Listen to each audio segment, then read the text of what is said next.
抵抗亞裔仇恨。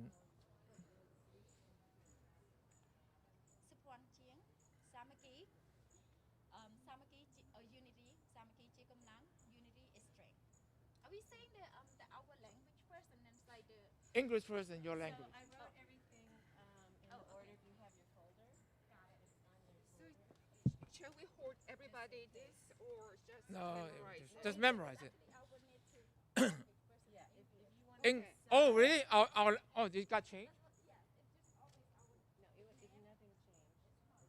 Well, this is Jen, still waiting for Celia, and then Nadia and Safar, three of us will go together.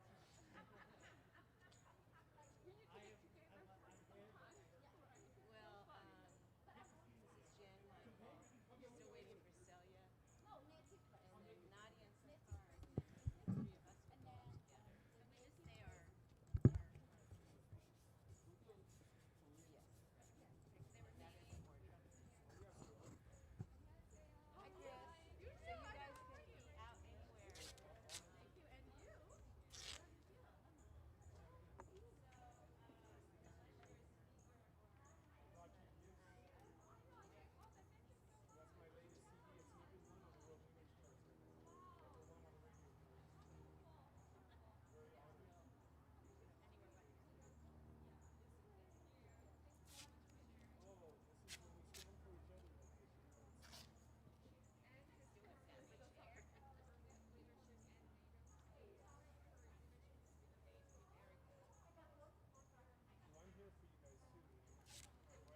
anywhere. Thank you, and you. Well, if you say you're just there's a pen in there. Oh yeah, I know. You can memorize it. I know. It's funny because I told my husband and they were like, "What?"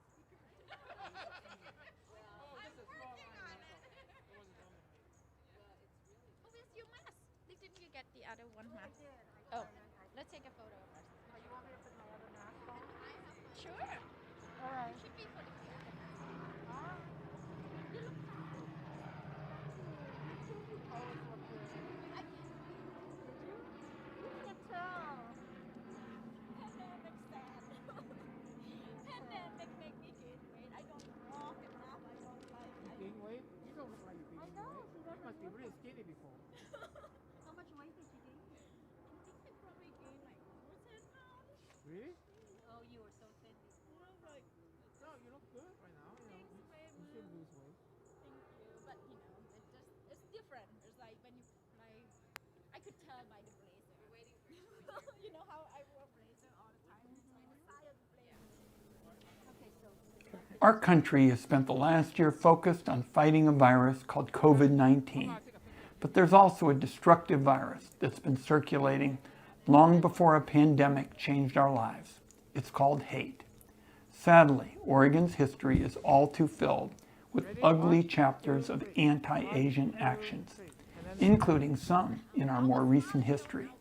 As the son of Jewish refugees who fled Nazi Germany, I know all too well that destructive hate speech can metastasize into unthinkable violence. With the passage of hate crimes legislation in the Senate, now more can be done to hold hatred accountable. This hate must stop, and it must stop now. I'm heartened by the commitment to justice I see in all of you here today, and I stand with all of you, foursquare against hate and fighting tooth and nail against racism.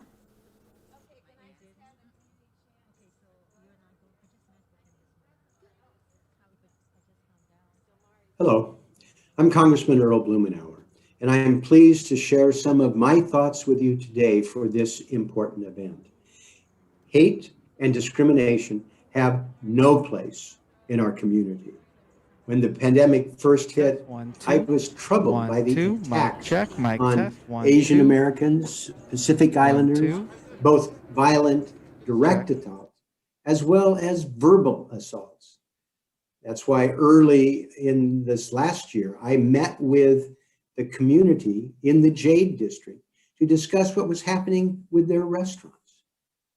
it was troubling to have the financial impact along with the verbal assaults, the threats of physical safety.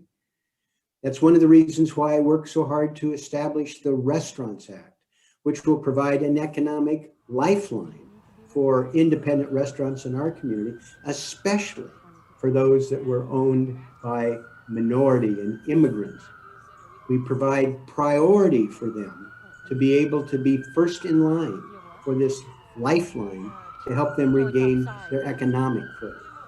But more than economics, we need to support the community with all our heart, resisting hate, standing with people who are being threatened. It is unlike anything I've seen in my lifetime. But sadly, it is part of Oregon's racist history. We saw what happened to Asian Americans in the aftermath of World War II, and the internment, and the hostility that was evidenced, and in fact, denying people access to their businesses. It was a shameful, shameful chapter in Oregon's history. But it is one we have to understand, we have to address, and make us redouble our efforts today to stand by Asian Americans, Pacific Islanders, and others who are in the crosshairs. Time is growing short for us to be able to give that support on a level that is needed. I appreciate your standing in solidarity, your being willingness to reach out to other Oregonians, and to make sure that we get this sad chapter behind us as soon as possible.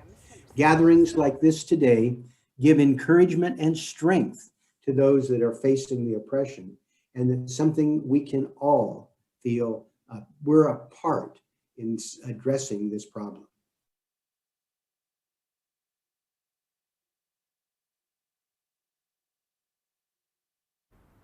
I am heartbroken and infuriated by the violent attacks on members of our AAPI community and by vandalism against AAPI-owned businesses, including in Oregon. I stand in support with the Asian American communities here at home, in Atlanta, in the Bay Area, and around the country. Racist propaganda from Donald Trump and his followers has fueled these attacks. They must stop now. I have joined my colleagues in Congress and President Biden in condemning anti-AAPI bias, hate speech, and hate crimes in the strongest possible terms. This month, the House will vote on legislation to address hate crimes against the AAPI community, legislation led by Representative Grace Meng and Senator Mazie Hirono. I am a co-sponsor of this legislation and look forward to voting in support of it. And I'll continue to work to end racism and violence against AAPI people. We must reckon with our country's history of racism against Asian Americans, and the violence, hatred, and xenophobia must stop. Thank you to Ann Nato Campbell for her wonderful leadership, and thank you to all of you for gathering today to make your voices heard.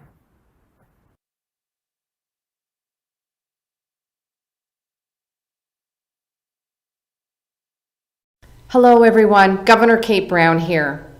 I wish I could be with you in person. First, I want to start off by saying to all of Oregon's Asian American and Pacific Islander community, you are seen and we thank you. You are all so important to the strength and vitality of our great state. I will always stand up and fight with you. I want to acknowledge that the rise in racism and xenophobia this community has faced due to false associations between race and the coronavirus. This racism and violence is unacceptable and has no place here in Oregon or anywhere else. During this unprecedented global pandemic, in which hate and bias incidents against Asian and Pacific Islanders have sharply increased, all Oregonians must stand together to denounce any form of xenophobia, discrimination, harmful rhetoric, and stigma against our Asian and Pacific Islander communities. I recognize that undoing racism requires long-term, sustained action by committed individuals fighting for change. And these investments and action must be community-led. Leading on equity means listening to the community and responding with policy. That's why my team and I are working with community and elected leaders to explore options to address the rise in AAPI hate and discrimination so that every member of our community feels safe and included. We all know the struggle for freedom, equity, and justice is not over. We can work together to build a more just and equitable Oregon. Thank you.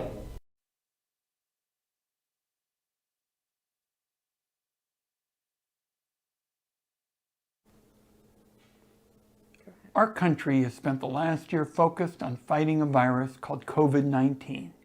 But there's also a destructive virus that's been circulating long before a pandemic changed our lives. It's called hate. Sadly, Oregon's history is all too filled with ugly chapters of anti-Asian actions, including some in our more recent history. As the son of Jewish refugees who fled Nazi Germany, I know all too well that destructive hate speech can metastasize into unthinkable violence. With the passage of hate crimes legislation in the Senate, now more can be done to hold hatred accountable. This hate must stop, and it must stop now. I'm heartened by the commitment to justice I see in all of you here today, and I stand with all of you, foursquare against hate and fighting tooth and nail against racism.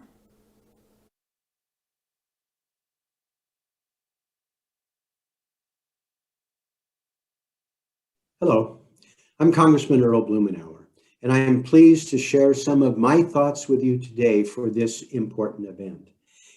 Hate and discrimination have no place in our community. When the pandemic first hit, I was troubled by the attacks on Asian Americans, Pacific Islanders, both violent direct assaults as well as verbal assaults. That's why early in this last year, I met with the community in the Jade District to discuss what was happening with their restaurants. It was troubling to have the financial impact along with the verbal assaults, the threats of physical safety. That's one of the reasons why I work so hard to establish the Restaurants Act, which will provide an economic lifeline for independent restaurants in our community, especially for those that were owned by minority and immigrants. We provide priority for them to be able to be first in line for this lifeline to help them regain their economic footing.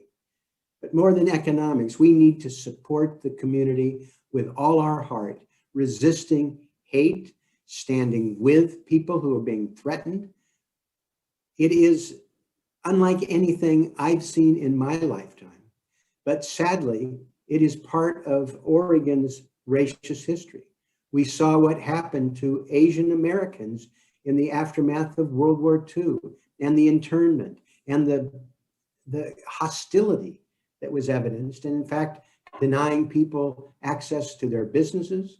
It was a shameful, shameful chapter in Oregon's history, but it is one we have to understand, we have to address, and make us redouble our efforts today to stand by Asian Americans, Pacific Islanders, and others who are in the crosshairs. Time is growing short for us to be able to give that support on a level that is needed. I appreciate your standing in solidarity, your willingness to reach out to other Oregonians and to make sure that we get this sad chapter behind us as soon as possible. Gatherings like this today give encouragement and strength to those that are facing the oppression, and it's something we can all feel we're a part in addressing this problem.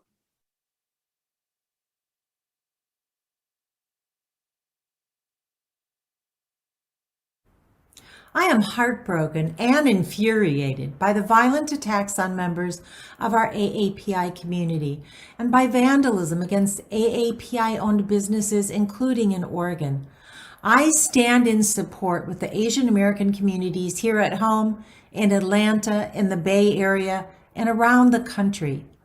Racist propaganda from Donald Trump and his followers has fueled these attacks. They must stop now. I have joined my colleagues in Congress and President Biden in condemning anti-AAPI bias, hate speech, and hate crimes in the strongest possible terms. This month, the House will vote on legislation to address hate crimes against the AAPI community, legislation led by Representative Grace Meng and Senator Mazie Hirono. I am a co-sponsor of this legislation and look forward to voting in support of it. And I'll continue to work to end racism and violence against AAPI people. We must reckon with our country's history of racism against Asian Americans, and the violence, hatred, and xenophobia must stop. Thank you to Ann Nato Campbell for her wonderful leadership, and thank you to all of you for gathering today to make your voices heard.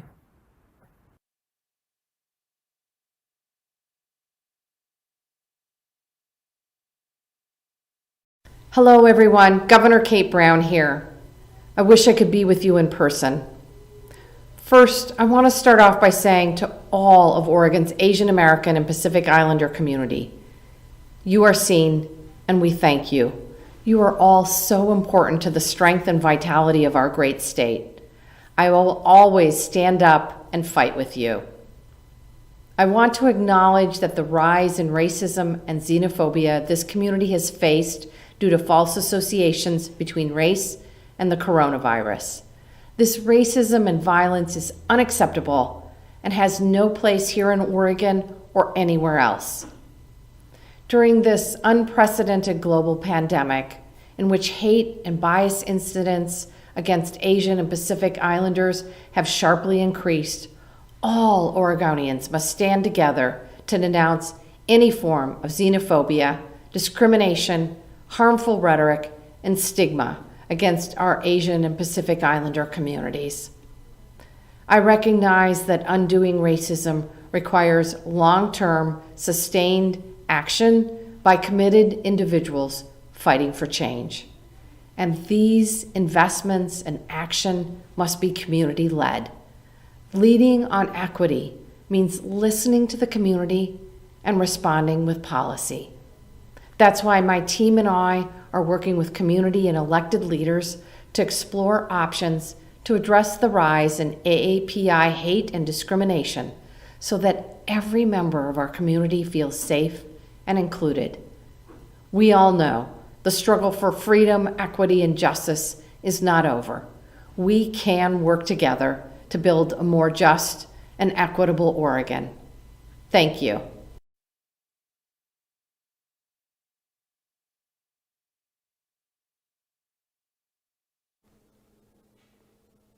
Our country has spent the last year focused on fighting a virus called COVID-19.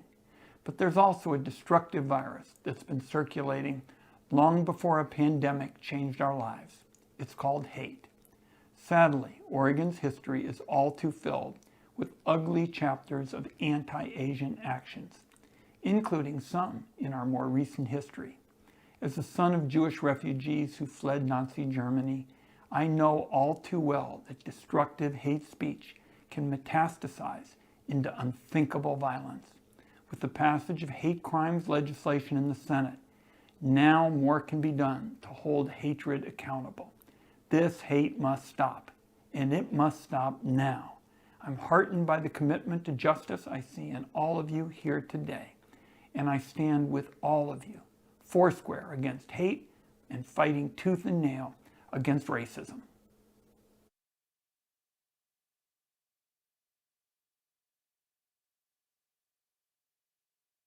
Hello, I'm Congressman Earl Blumenauer, and I am pleased to share some of my thoughts with you today for this important event. Hate and discrimination have no place in our community.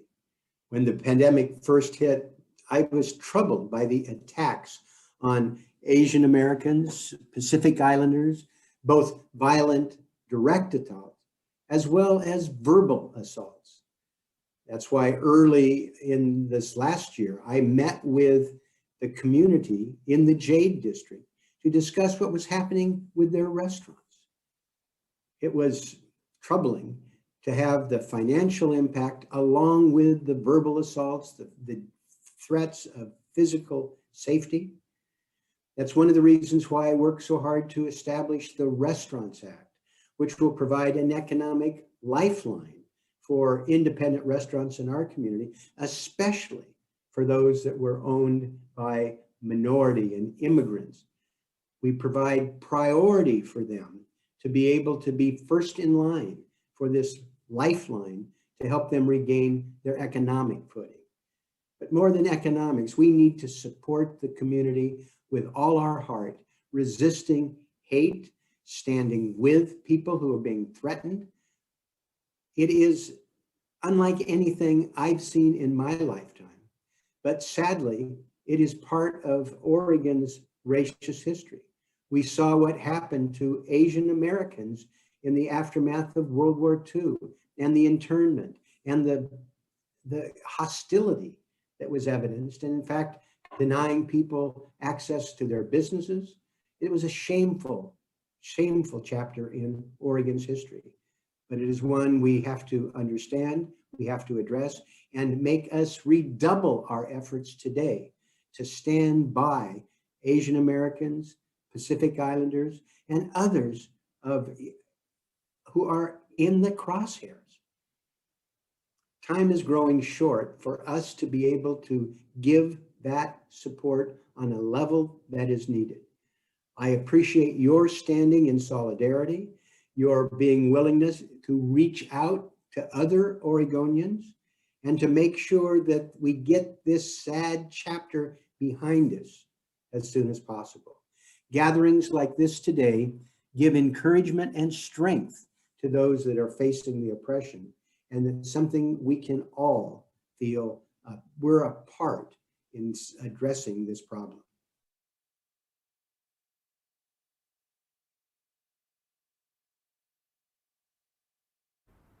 I am heartbroken and infuriated by the violent attacks on members of our AAPI community and by vandalism against AAPI-owned businesses, including in Oregon. I stand in support with the Asian American communities here at home, in Atlanta, in the Bay Area, and around the country.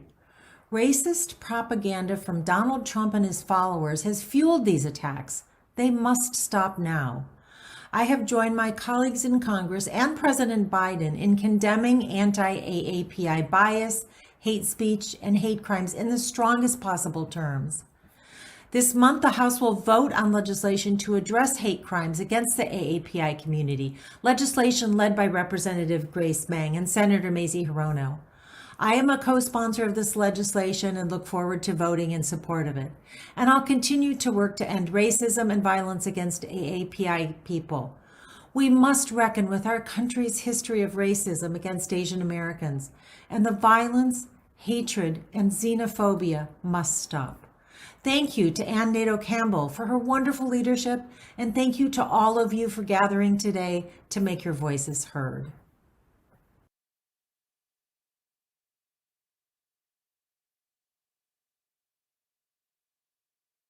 Hello, everyone. Governor Kate Brown here. I wish I could be with you in person. First, I want to start off by saying to all of Oregon's Asian American and Pacific Islander community, you are seen, and we thank you. You are all so important to the strength and vitality of our great state. I will always stand up and fight with you. I want to acknowledge that the rise in racism and xenophobia this community has faced due to false associations between race and the coronavirus. This racism and violence is unacceptable and has no place here in Oregon or anywhere else. During this unprecedented global pandemic, in which hate and bias incidents against Asian and Pacific Islanders have sharply increased, all Oregonians must stand together to denounce any form of xenophobia, discrimination, harmful rhetoric, and stigma against our Asian and Pacific Islander communities. I recognize that undoing racism requires long-term, sustained action by committed individuals fighting for change.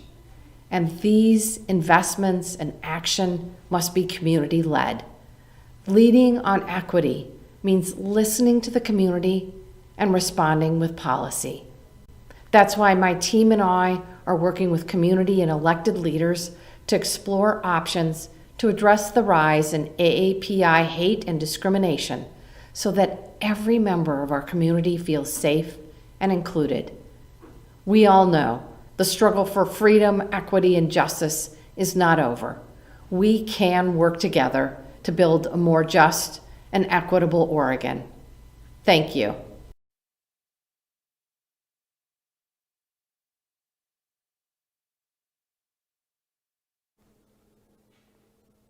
Our country has spent the last year focused on fighting a virus called COVID-19.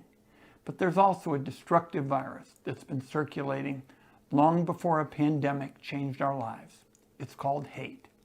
Sadly, Oregon's history is all too filled with ugly chapters of anti-Asian actions, including some in our more recent history. As the son of Jewish refugees who fled Nazi Germany, I know all too well that destructive hate speech can metastasize into unthinkable violence. With the passage of hate crimes legislation in the Senate, now more can be done to hold hatred accountable. This hate must stop, and it must stop now. I'm heartened by the commitment to justice I see in all of you here today, and I stand with all of you, foursquare, against racism.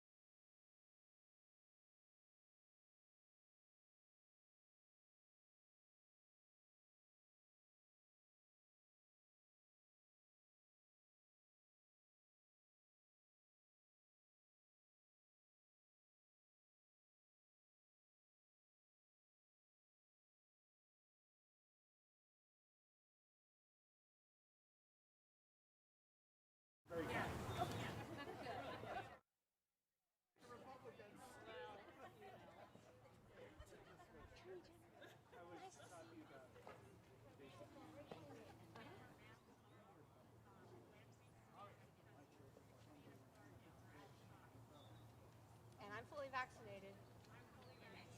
Who's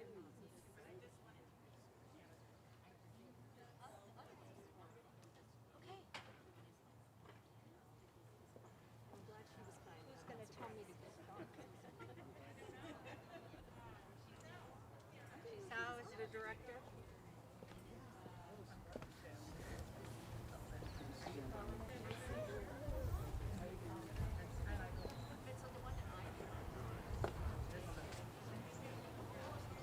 Okay, everybody, we're going to go live. Oh. 5, 4.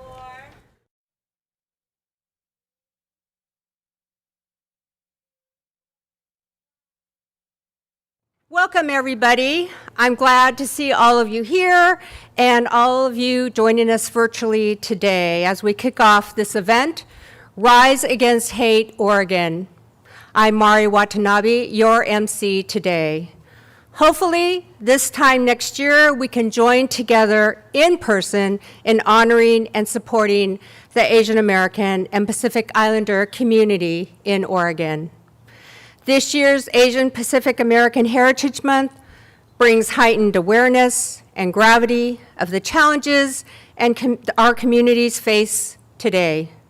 This event brings us together in hopes of harnessing the energy, resources, and power of our broad Asian and Pacific Islander communities to rise up together in solidarity against these challenges. We thank the Lansu Chinese Garden for graciously hosting this virtual event, which was previously supposed to be at the Japanese American Historical Plaza just a block away. We are streaming live to you today at this beautiful oasis in historic Old Town. To begin our event, we acknowledge here that this land upon which we sit and live was stolen from Pacific Northwest indigenous people who had been and continue to be stewards of this beautiful place that we now call home. We cannot hope to address the hate towards Asian American Pacific Islander communities without addressing the historical and continuous injustice done to Native Americans here in the Pacific Northwest. We are grateful to have Jan Michael Looking Wolf with us here today. He will perform a land blessing to open our event. Jan Michael.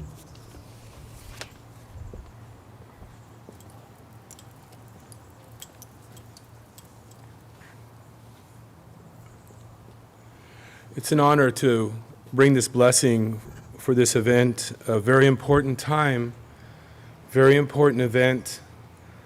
So I'll speak a little bit in my language, and then I'm going to play the blessing on this song. That's what I do. I play these flutes. I'm a member of the Kalapuya people, and my tribal confederation, this is our homeland, so I'm very honored to be here. So I'll just say this blessing for all of us.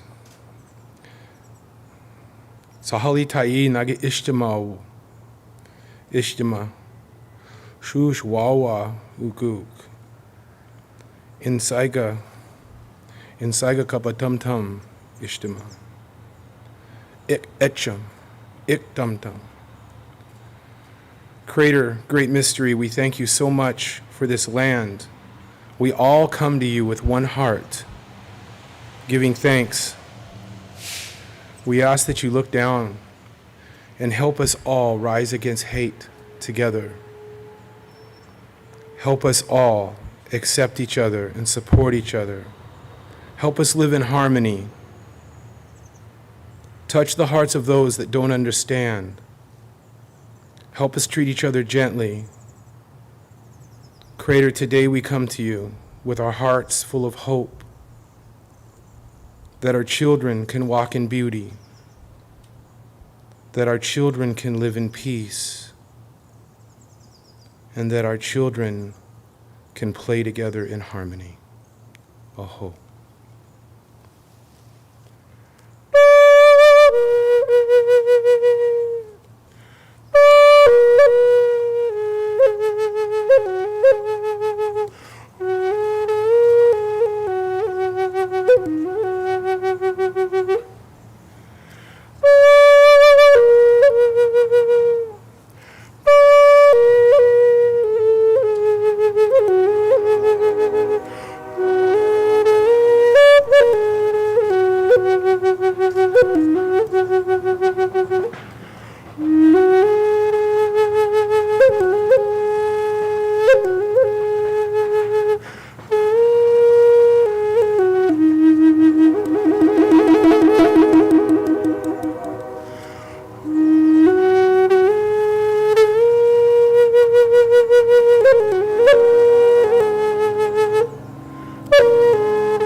That was beautiful. Thank you, Jan Michael Looking Wolf, for sharing your gifts in such a beautiful observance.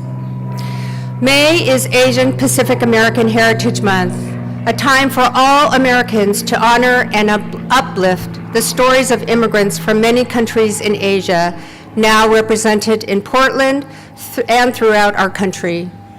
Our history is American history, but our stories and contributions are often misunderstood and overlooked. It is time to make our voices heard, all of our voices.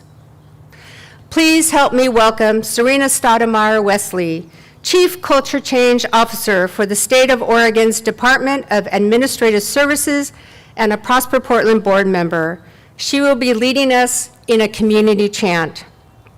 And let us also welcome the participants of this chant. Raymond Chang, President of the Lansu Chinese Garden Board, Saporan Chiang, Director of Business Oregon, Celia Farrar, Corporate Community Relations Director for the Oregon Food Bank. Nadia Hassan, first South Asian American on the Beaverton City Council. Chisao Hata, board member of the Japanese American Museum of Oregon. Mark Mitsui, president of Portland Community College. Jan Michael Lookingwolf. Julianne Park, trustee of the Oregon Historical Society Board. Sankar Raman, executive director of the Immigrant Story, and Keiko Araki of Portland Tyco. Serena, take it away.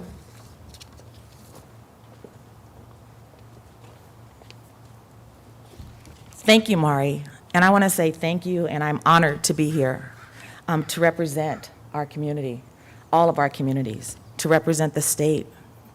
I'm also here to remind you that we've all been in this fight together for a long time, prior to 1960, such as Richard Okai, Black Panther born, and Yuri Katayama, activist along with the Black community up until her passing in 2014.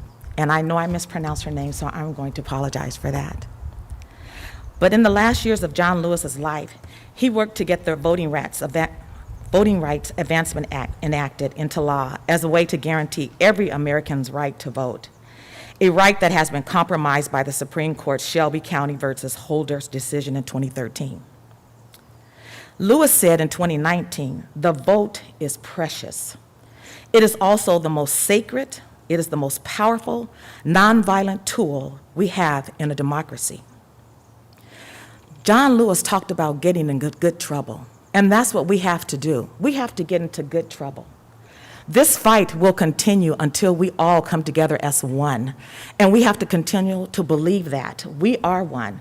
We are family. We have been that way for a long time, and we're human beings fighting for the same thing, our human rights, our civil rights to be who we are, and to be honored and respected to be who we are. Again, we are one. John Lewis said, "I believe that you see something you want to get done, you cannot give up, and you cannot give in." John Lewis.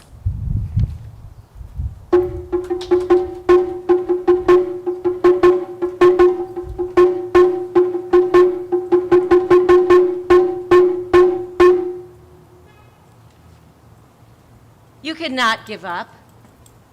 You cannot give in. You rise. You overcome. And you do it together.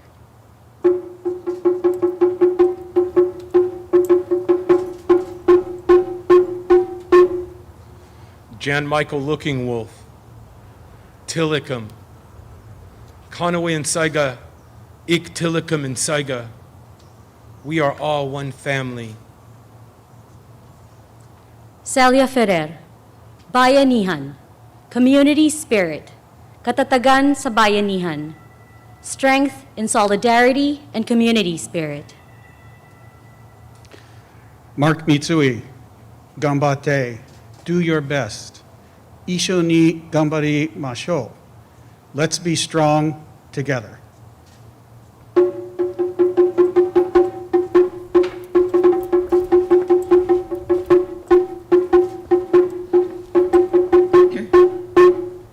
Julian Park, 단결, united, 함께 이겨냅시다. We are united against hate. Raymond Chang，我哋齊心 ，United we stand， 抵抗種族仇恨 ，against racial hate。Supon Chiang, Samaki, unity. Samaki jikamlang. Unity is strength.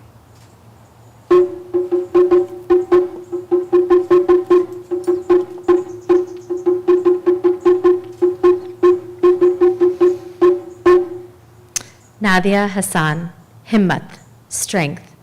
Himmat-e marda, madat-e khuda. God gives strength to those who need it. Shankaraman, Samugam, community.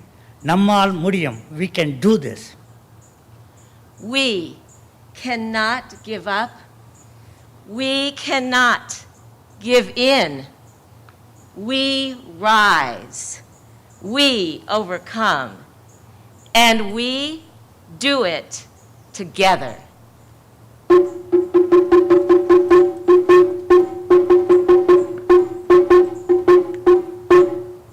We rise. We rise. We rise. We rise!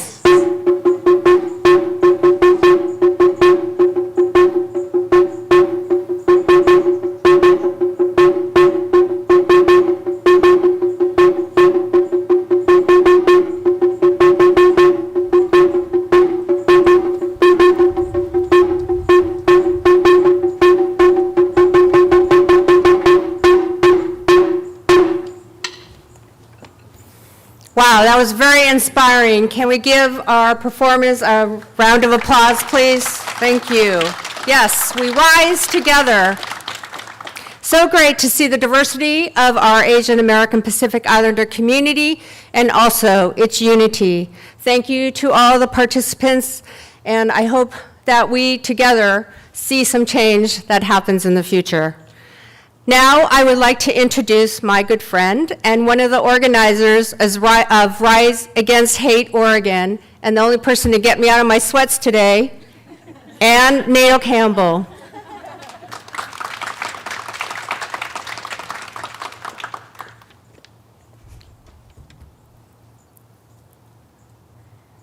Thank you so much, Maury. And I did. You got me out of my sweats, too.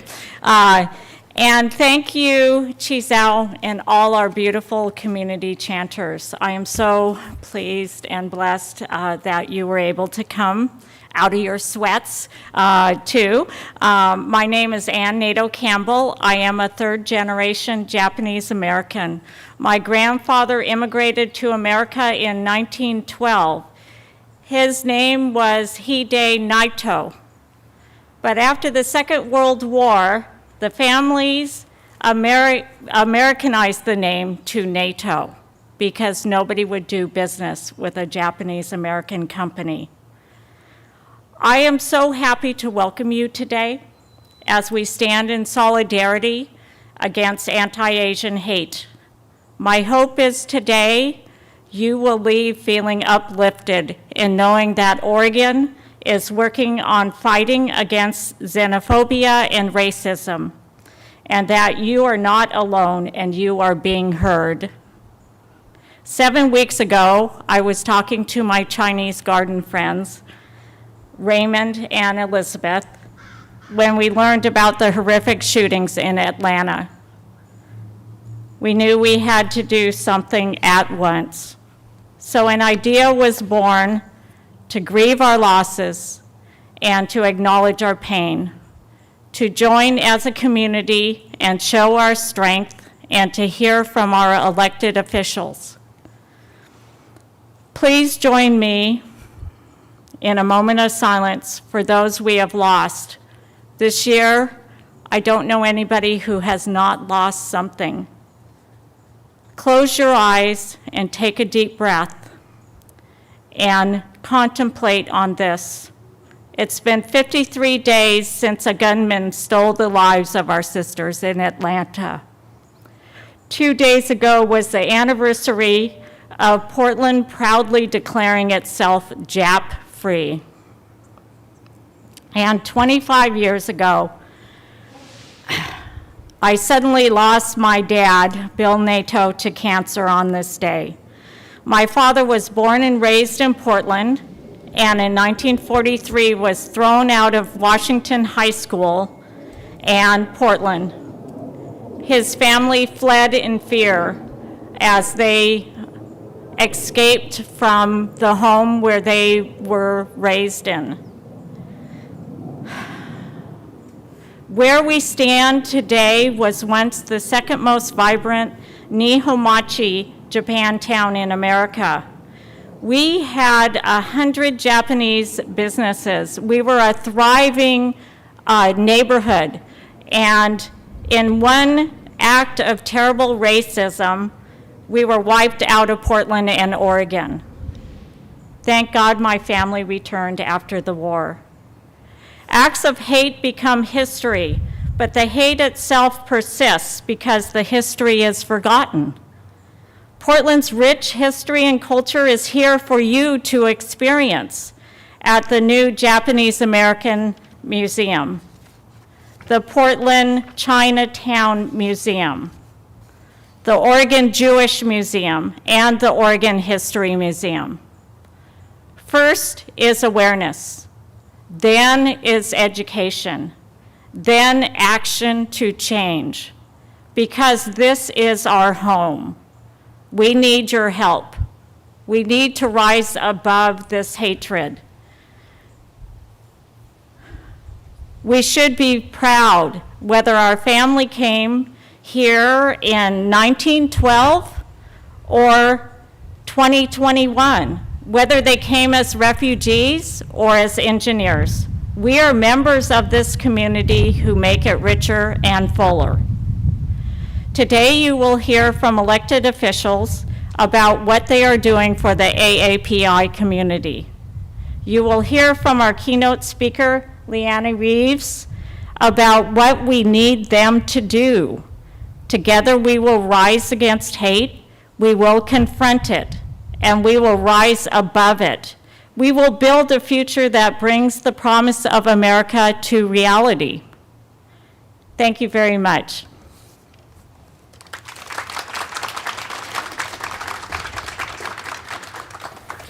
Thank you, Anne. And thank you so much for all your hard work that you do for this community over the many, many years and decades.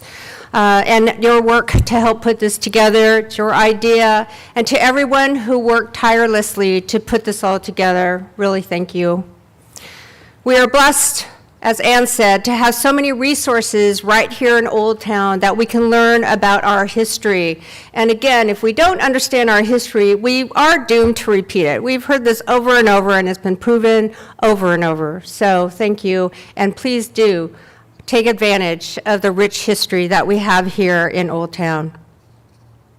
Since March of 2020, there have been more than 6,600 reports of anti-Asian hate crime incidents.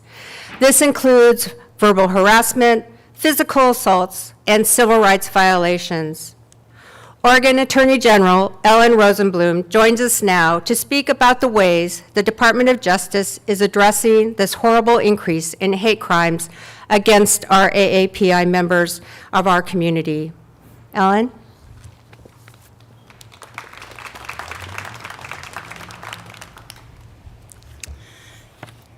Thank you, Mari. Good afternoon, everyone.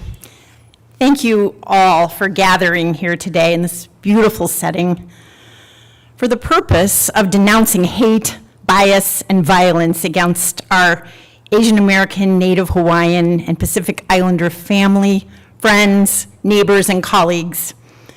To our hosts, Mari, Anne, and all the rest of you who put this event together, I'm honored to be invited to stand with you in solidarity against the rise of hate in Oregon. We will not tolerate this cruelty and malice here in our state.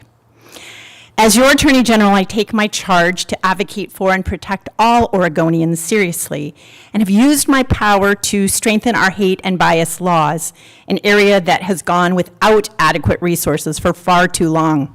But before I get into the legal reforms we've led at the Oregon Department of Justice in the past few years, I first want to say that our state is just not complete without the friendships and contributions of Asian American, Native Hawaiian, Pacific Islander friends and members from these immigrant communities. We must ensure that you truly feel not only safe to go about your daily lives, but wholeheartedly are accepted and cherished as part of our community with equitable representation and respect at all times. Please hear me. You belong. With regard to our laws that protect against hate and bias, Oregon was among the first states in the nation to pass a hate crimes law back in 1981. But the law has had few meaningful changes for decades. So after hearing directly from Oregonians impacted by hate and bias, my office organized a task force of community members, advocates from populations impacted by inequity, and criminal justice experts to study hate-motivated crimes and recommend changes to strengthen Oregon's dated law and our ability to adequately respond to victims. In 2019, the legislature passed our task force's recommended bill, Senate Bill 577. And this new law included changes in the statutory language from intimidation to bias to better reflect the behaviors occurring around the state. Felony and misdemeanor offenses still track the former intimidation statute, but they also clarify, for example, that gender identity is a distinct protected status under this law. And a hate crimes and bias incident response hotline was established at the Oregon Department of Justice in conjunction with new information sharing requirements. This live person staffed telephone hotline, available for deaf and hard of hearing communities and with interpreter services in over 240 languages, was launched by the Oregon Department of Justice in January of 2020. It is dedicated to assisting victims, witnesses, and other reporters of bias crimes and incidents, and it offers a victim-centered, trauma-informed, culturally responsive space. Callers receive crisis support, assistance with safety planning, referrals to community agencies, and options for further reporting and investigation. Connection to services beyond law enforcement is also provided.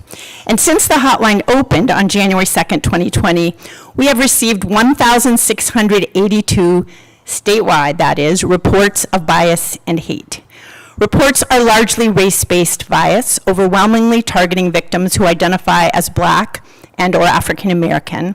However, bias against those who identify as Asian American, Native Hawaiian, or Pacific Islander rose early during the COVID-19 pandemic, and again after the insurrection in Washington, D.C. in January of this year. And while our hotline has seen a surge in reporting across the board, we have recorded an over 500% increase in anti-ANHPI bias reports thus far into 2021 compared to the same time frame in 2020. And I'll also note that bias targeting the ANHPI communities is more violent and more criminal than bias targeting most other communities, because we track bias incidents, which have a separate definition from bias crimes. This reality is severely alarming and intolerable. Together, the Oregon Department of Justice, the Oregon District Attorneys Association, all the different offices around the state, and all Oregon law enforcement agencies are collecting and sharing this data as required by this new law with the Oregon Criminal Justice Commission in order to track hate and bias throughout our state. And this collective information is absolutely necessary to allow our offices to effectively respond to hate and bias in Oregon and hold these perpetrators accountable. And our reports are available from the Criminal Justice Commission with all this data. Actually, we're tracking monthly now. Truly rooting out hate, violence, and white supremacy in our communities takes more than actions by individual groups. It requires every one of us to take small steps and big steps to disrupt its impact on our institutions and communities. And it's with this belief that our Civil Rights Unit at the Oregon Department of Justice, in addition to overseeing the hate crimes hotline, has helped create the Law Enforcement Bias Response Toolkit, which is a hallmark resource for law enforcement's response to bias victims. And when the pandemic arrived last March, our immigrant and refugee communities in Oregon, of course, as we all know, were disproportionately affected, and our Civil Rights Unit responded by publishing a resource guide for immigrants and refugees, which includes over 80 community agencies, departments, mutual aid organizations, and of course that is available. All of this is available on our website at the Oregon Department of Justice. And also specifically on our website, standagainst.hate.oregon.gov has our hotline, and also I will mention our call to action, which we spearheaded last April of 2020 with the rise of hate and violence against the ANHPI community. I'm sure many, if not all of you, have already signed it. Over 2,000 Oregonians have signed onto this public statement denouncing COVID-19 misnaming, scapegoating, and harassment, and resolutely supporting Asian American, Native Hawaiian, and Pacific Islander communities and community members. And it is still open for signatures at standagainsthate.oregon.gov. It is simply not enough for institutions and leaders to promote acceptance of ANHPI communities. We must be knowledgeable about our state's past and take a deeper look at our role in serving and working with communities impacted by inequity and the ways that our laws and our systems and our institutions, and regrettably we ourselves, have promoted or allowed white supremacy to survive. And we must interrupt bias when we see and hear it. And this means actively fighting against the repeated, harmful, demeaning, scapegoating, othering, and violent discrimination and hate that folks from ANHPI communities experience. From my view, the most impactful institutions are willing to be held accountable to our past, giving space to remember our failures and to celebrate our victories. Ultimately, that recognition gives space to recommit to the promise of justice for all. The importance of highlighting and celebrating the resiliency and the perseverance of the ANHPI communities in Oregon cannot be understated at this time, as we face a rise in hate crimes perpetrated against people of color across our country and in our state every day. We all must be reminded that we are best when our country stands as a beacon of freedom and acceptance, welcoming all who seek to join us in our great experiment in democracy. So thank you for standing up for that long-standing and worthy cause, and it's such an honor to be here with you today. Thank you for including me.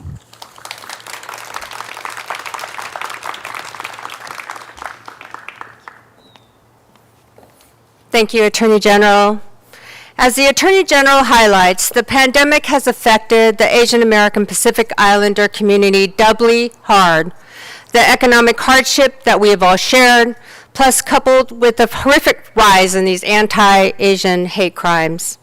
At the federal level, the CARES Act and COVID-19 hate crimes bill have taken some steps in alleviating these issues. Here to speak about this is Carrie Herricks, Field Representative for Senator Jeff Merkley. Oh, MC Boo-Boo.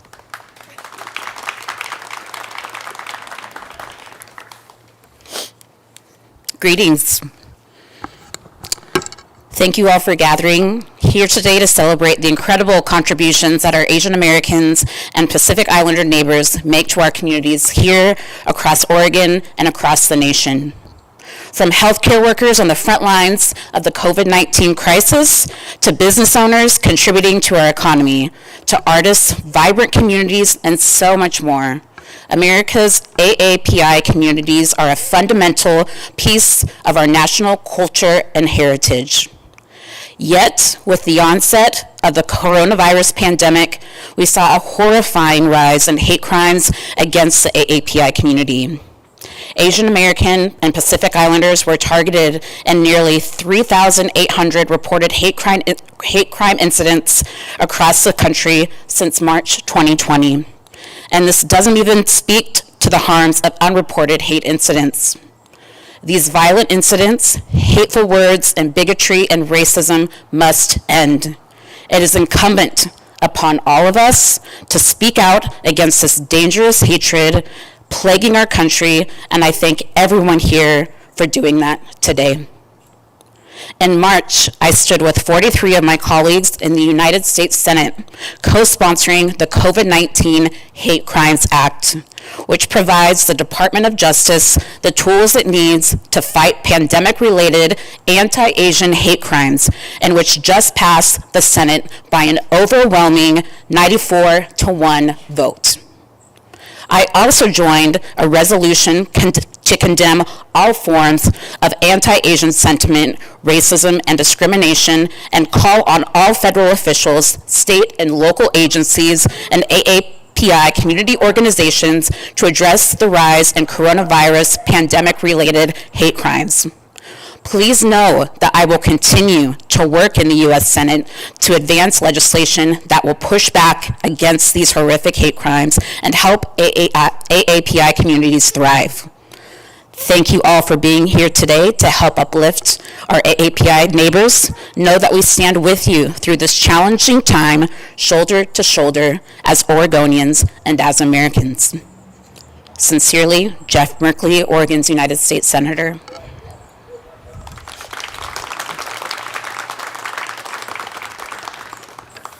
Thank you, Carrie, for bringing that message from Senator Merkley.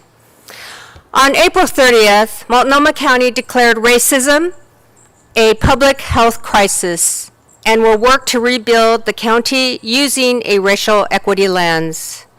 When we asked Multnomah County Commissioners Sushila Jayapal and Lori Stegman if they would like to speak today, we were lucky to have them both say yes. Sushila Jayapal, representing District 2, is the first South Asian American on the commission, and Lori Stegman, representing District 4, is the first Korean American on the commission. Trailblazers on both accounts. So please help me welcome Commissioner Jayapal, followed by Commissioner Stegman.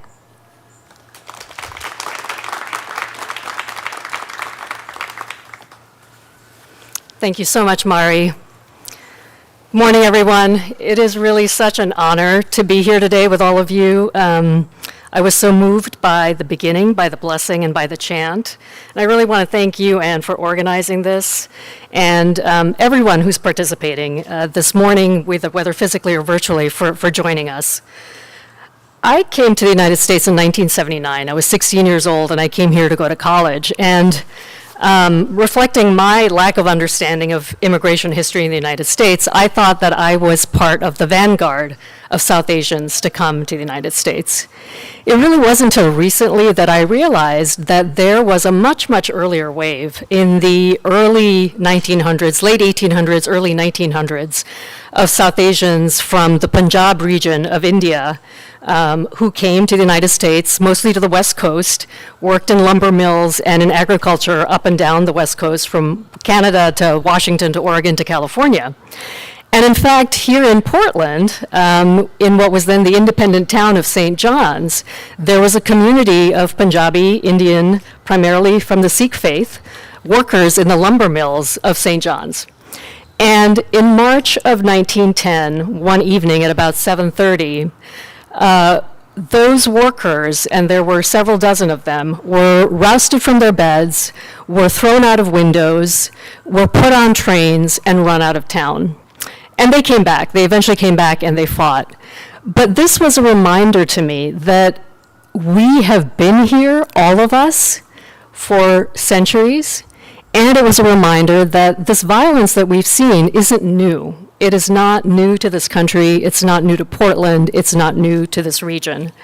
And it has its roots in a history of racist systems, a history of colonialism and imperialism overseas, and a history of domestic policies, domestic racist policies right here at home.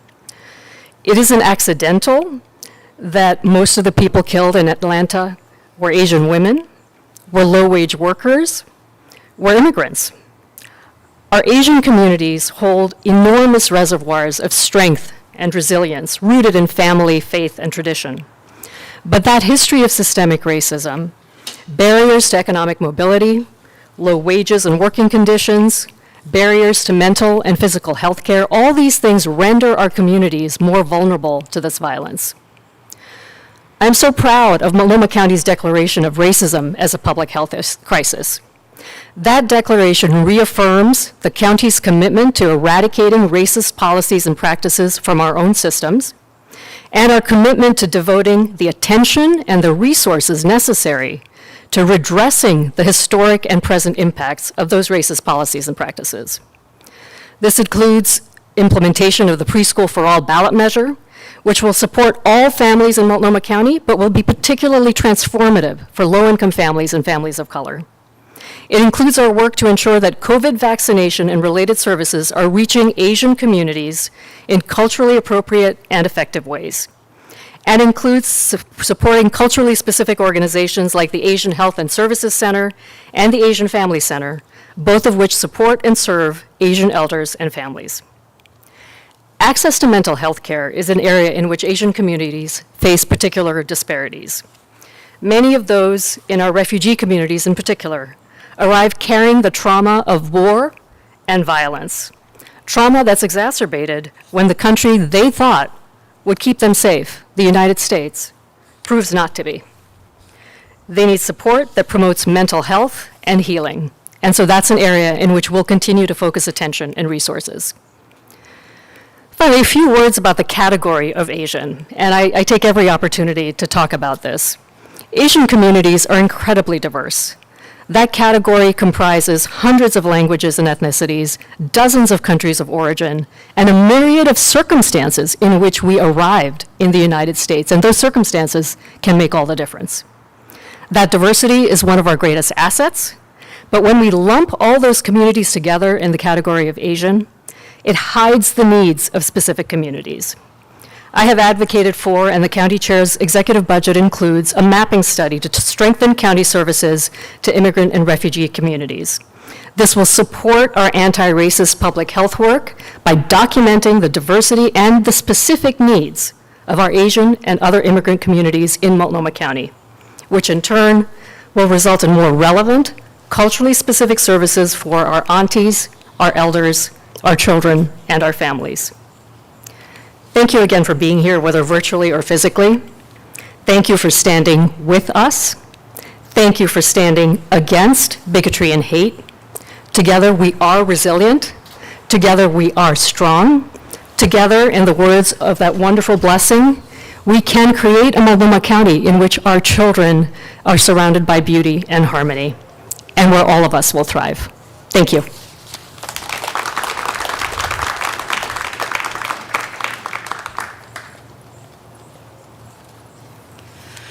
Good afternoon.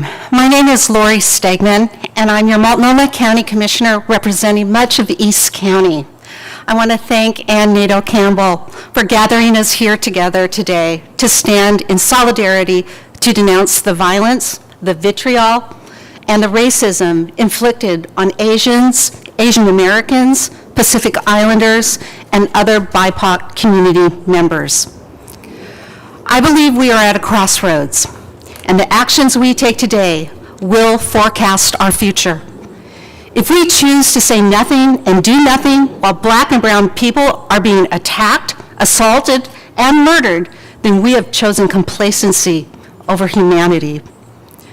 I'm here today to tell you that your board of Multnomah County Commissioners stands firm in our commitment to address the racial inequities our systems were built on.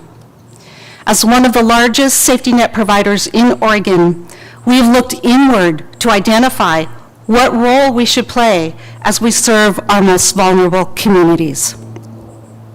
The pandemic has laid bare the inequities that are embedded in our systems, from testing to vaccinations, from healthcare to housing, from education to employment, and from the school to prison pipeline to our criminal justice system. With the oversight of 32 health clinics, we have witnessed the results of institutional racism within our country's systems and structures. We must acknowledge that racism shortens lives and reduces the quality of life. COVID-19, diabetes, high blood pressure, and infant mortality are just a few of the poor health outcomes that BIPOC communities suffer from at a significantly higher rate than their white counterparts.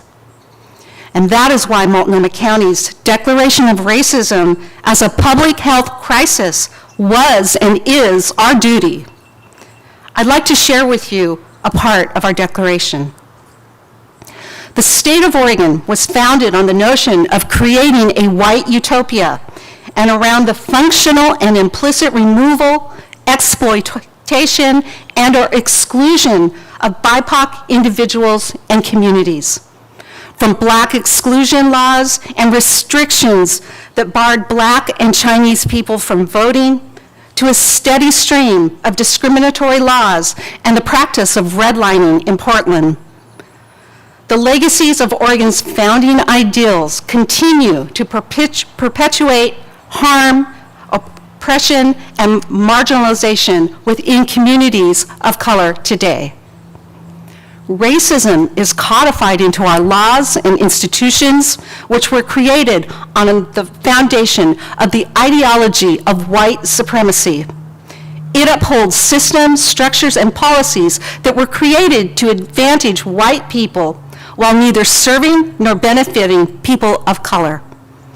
But racism also shows up between individuals through slurs, offensive language, or hate speech, bullying, harassment and discrimination, and other acts of bigotry, all of which reinforce and perpetuate inequities.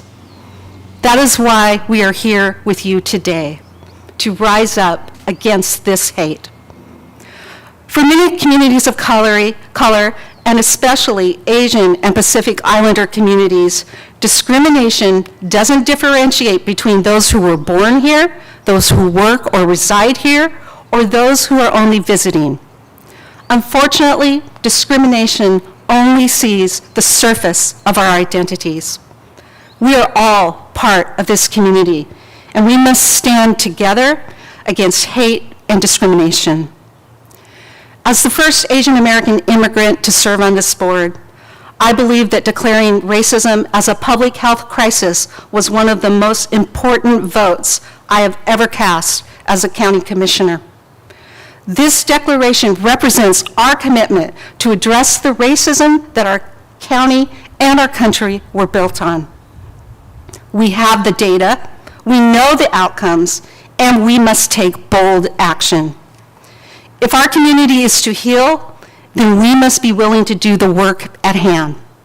And we must have a commitment, not just from our electeds and our leaders, but from all of our friends, our neighbors, and our families. And seeing all of you here today gives me great hope that someday we can truly live up to Multnomah County's mission of being a place of safety, trust, and belonging. Thank you.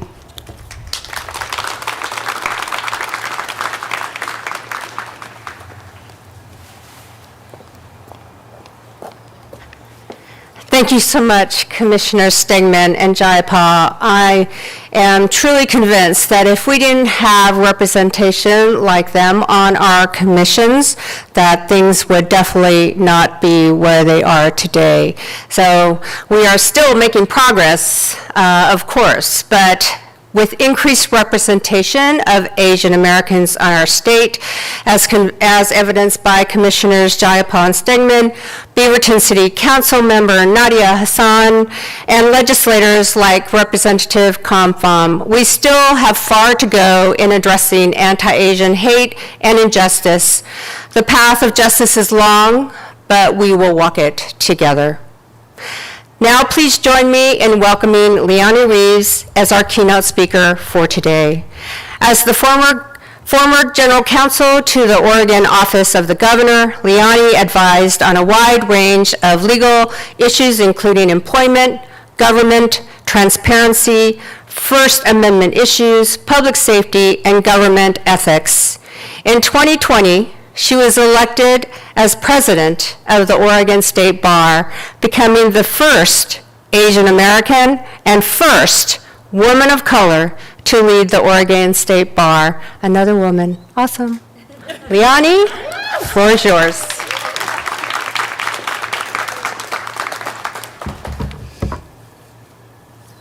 Thank you, Mari. My fellow Asian and Pacific Islander Americans, Asian and Pacific Islanders in America, distinguished guests, allies, and friends. It is an honor to be here for this Rise Against Hate Oregon event during Asian American and Pacific Islander Heritage Month. May was chosen as Asian American and Pacific Islander Heritage Month to coincide with two important milestones. First, the arrival of the first Japanese immigrants on May 7, 1843. And second, the contributions of Chinese workers to the Transcontinental Railroad, which was completed on May 10, 1869. Many Asians have come to America since these important milestones, some as immigrants, some as refugees, as students, as visitors. And they have come from all parts of Asia, the world's largest and most diverse continent, from East Asia to the Middle East to South Asia and all parts of the Pacific Islands. I myself came as an infant from Korea. I was born in Seoul, Korea, and am one of the hundreds of thousands of adoptees that were born and sent overseas. I started my journey on an orphanage doorstep. I was brought here, raised with American Caucasian parents. I grew up in white neighborhoods. I went to white schools. I grew up in a house where the starch of choice was potatoes, and truth be told, I don't know how to make rice. But that strictly American upbringing did not shield me from the experience of what it is like to be Asian in this country, because I walk around in this body and in this skin. And although this journey has been long and hard, I am proud to be both Asian and American. Today, I hope this is a day of solidarity for all Asians and Pacific Islanders in Oregon, in America, and a time for us to say, we are here, we belong, and for many of us, we will stay. But I hope that all of us can take a moment to reflect on the name of this program, Rise Against Hate, Oregon. And I want to thank the speakers before me who have called out and brought attention to the tragic events in Atlanta on March 16th, 2021. Because although we are here in solidarity, in celebration, and in the spirit of collaboration, we should not ignore the fact that it took a horrendous act of mass violence against Asian Americans to spark a national conversation about violence and hate against our communities. We know that Asian Americans and Pacific Islanders are not the only groups targeted by hate and violence, and we stand in solidarity with our friends from the Black community, the Latinx community, the Native American community, the LGBTQ community, communities targeted by anti-Semitism and Islamophobia, and all communities that have been victims of racism and oppression. And although we have seen this national conversation sparked, it's important to recognize that violence and hate against Asian Americans did not start on March 16th, 2021. Asian Americans have lived with a history of exclusion, discrimination, and violence since arriving in this country. May was chosen as Asian and Pacific American Heritage Month to celebrate some significant milestones that I described before. But there are other significant events in May that we don't talk about. On May 6, 1882, the Chinese Exclusion Act was passed by Congress, the first law in the United States that targeted and barred immigration based on race. This followed on the heels of the Page Act of 1875, which largely targeted the exclusion of Chinese women who were stereotyped as promiscuous and assumed to be prostitutes. Right here in Oregon, in the month of May, the Hell's Canyon Massacre, otherwise known as the Snake River Massacre. This was the massacre of 34 Chinese gold miners who were ambushed and violently murdered by a group of white men. This was a coordinated, orchestrated attack against different groups of Chinese gold miners at different locations and at different times. And we only know the month of May because that is the month that their bodies washed down the river.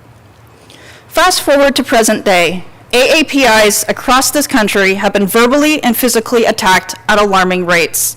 We've heard about some of the statistics and that documented increase in hate incidents against our communities during a time when the media and political leaders have been quick to pour fuel on anti-Asian sentiment and scapegoat us for the COVID-19 pandemic. The organization Stop AAPI Hate released a report last week, and we've heard these statistics, but it's important to let them sink in. A total 6,603 hate incidents from March 19th, 2020 to March 31st, 2021. In the first 3 months of 2021 alone, there were 2,410 hate incidents reported to Stop AAPI Hate. And of course, we know that this only reflects a fraction of the actual incidents, as many go underreported. In the statistics gathered by the Stop AAPI Hate, 64.8% of the reports were from women. The stereotypes and media portrayals of Asian women as submissive and vulnerable, along with the history of Asian women being over-sexualized, fetishized, and victimized places a target on us as Asian women. And with the report of the Atlanta shootings, where 6 Asian women were murdered by a man claiming to try to eliminate the temptation of his sex addiction, we cannot ignore the intersectionality issues at play. Like many AAPI women, I woke up the day after the Atlanta shooting feeling a little less safe and a little more vulnerable. And I use the term a little because as an Asian American woman, that feeling of being vulnerable is not new. Growing up in a rural part of Oregon, I was the frequent target of verbal, physical, and emotional bullying because I was Asian. But as I got older and the intersectionality between my Asian race and my sex became more pronounced, I was confused about my treatment as an Asian woman, a mix of being fetishized and loved, but also hated at the same time. I remember an incident vividly on a school bus in high school. I was a freshman. A junior boy pulled a knife on me, called me a gook, told me to go home, but at the same time tried to kiss me and grope me. And I just remember being so confused as an Asian woman that I could not separate out what was happening to me based on both being Asian and as a woman. And the incidents that I've had to endure have ranged from what some might view as sort of harmless flirting or something that maybe I should, feel good about because people find me desirable. All of those incidents stem in some form of white supremacy. They stem from a notion that my body is not my own and that it only exists for somebody else's affection or infliction. I want to be clear to all of you who are listening. AAPI hate is not an AAPI issue. It is a dominant culture issue. It is a white supremacy issue. And while I am here to speak about my experience, to educate others, as you've heard from other speakers today, to talk about discrimination and hate against AAPIs, this may be our burden that has landed on us, but this is not our problem. We need those in the dominant culture, especially those who work within our institutions and systems that are steeped in institutional racism. Our governments, our institutions, our corporations, our educational learning. We need you to acknowledge this problem and to fix this problem. There are a number of government officials here and online listening, so I want to take a moment to outline just a few things that you and we can do to help move us forward to support Asian Americans and Pacific Islanders. First, dispel the model minority myth. The model minority term was coined in 1966 in a New York Times article to describe Asian Americans who, despite marginalization, have achieved success. The subjects who are being described was a very small group of Japanese Americans. It was not and is not reflective of our community. The model minority myth is harmful to Asian Americans and Pacific Islanders. It is based on a false stereotype that we are inherently more successful and that we have achieved economic or educational success. It ignores the great diversity and wide disparity that exists in our communities. Because while some Asian Americans may have achieved educational or financial success, some of our communities, such as refugees from Southeast Asia, have some of the lowest rates of educational attainment and opportunity. In fact, Asians have now displaced African Americans as the most economically divided group in the United States. Among all racial and ethnic groups, Asians comprise the total biggest income gap between the top 10% and the bottom 10%. Second, take measures to disaggregate data for Asian Americans and Pacific Islanders. Like the model minority stereotype, lumping all Asian Americans into one category ignores the diversity and disparity within our community. Data leads to the distribution of resources and access to services, and everything from healthcare to education is impacted by the quality of the data available to those making critical policy decisions that impact our communities. Third, for law enforcement and prosecutors, you must name and prosecute hate crimes for what they are. We always see this reluctance to label something or, not name it as a hate crime because we all know motive and intent is difficult to prove.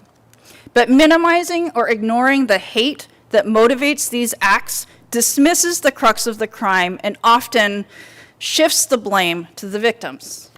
We saw this in Atlanta. in the shooting, where law enforcement and the media were reluctant to name it as an act of racism. And the narrative pivoted quickly to the all too familiar one of blaming the victims as assumed sex workers. We understand that it's a higher burden to prove, but accurately naming and charging these crimes legitimizes the experience and harm to a community that results when they are targeted simply because of our immutable characteristics. Finally, I want to call attention to and thank State Representatives Pham, Graber, Campos, Kropf, and Hudson, and State Senators Jama and Frederick for their push to use American Rescue Plan dollars to address several elements of AAPI hate. Their proposals include more funding to increase data reporting and tracking of hate incidents, the establishment of the Office of Immigrant and Refugee Advancement, creating a fund for nonprofits that would allow for the funding of affordable housing projects specific to the AAPI community, and creating a program to improve BIPOC mental health workers so that we have access to culturally competent mental health services. Please call your state legislators and ask them to support these proposals. We offer you these asks in the spirit of problem solving, collaboration, and for the betterment of the community, because this is our community. We are home, and we are here to stay. I'm really excited to close my closing to announce and ask you to be part of our hashtag #IamAAPI social media campaign. On December 8th, 1941, the day after Pearl Harbor, a Japanese-American grocery shop owner posted a large sign out front of her store that said, "I am American." The photographer Dorothea Lange captured the image, and it has been an iconic symbol of the struggle of Asians in America to prove that we are home. Now, almost 80 years later, we want to use social media to tell the world who we are and tell them that we are home. So, everybody get out your phones. We are encouraging you to tweet or post a selfie with the hashtag #IamAAPI and the following text: your name, your ethnicity and generation in America, your family's year of immigration, and end with a statement of who you are and that you are home. Mari and I are going to do ours first. So, I'll do mine first. My selfie, and my text is going to read, "I am Liani. I am a first-generation Korean American. I immigrated to the United States on September 30th, 1976. I am an Oregonian, I am an American, and I am home." Mari, it's your turn. Thanks, Liani. All right, so Sophie. I am Mari Watanabe. I am a third-generation Japanese American. My family came here in the late 1800s. I'm an Oregonian. I am American, and I am home. All right. Thank you, Liani. I think all right, this is glued down, but here we go. This piece of paper has what you are to say. Oops, now I have to put that back. So, again, hashtag #IamAAPI, name, your ethnicity and generation in America, year you or your family immigrated, your state, your nationality, and the words, "I am home." So. Oh, wait, I'm not done. It's okay, Chopin. I know Chopin's waiting for her photos, so we will go ahead, and I just first want to thank Liani for telling her truth, for her stories, those inspirational words. I also hope everyone reaches out to their legislator to encourage them to take these necessary steps in supporting the Asian American Pacific Islander community. It is vital that we continue to make our voices heard. It is time for us, our Asian and Pacific Islander community members, to move forward together. We are a diverse community, as you have heard many times already, representing amazing cultures. But we are also similar in our belief in family and community, and only united can we turn the tide of hate and racism. So I'm going to conclude by saying thank you. Thank you all for being here today, whether you're here in person or virtually. Before you leave, again, make sure that you do the hashtag #IamAAPI that Leonie described. Tag a friend in your post, and let's show the world how beautifully diverse and strong our community is by getting as many people as possible involved. Again, thank you. Thank you, Anne.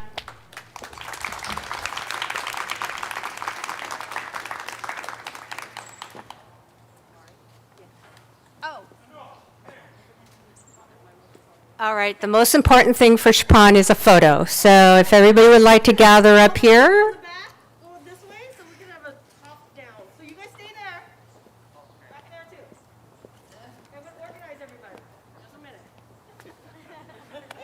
My beautiful leaders in the back, can I have you guys collect over here?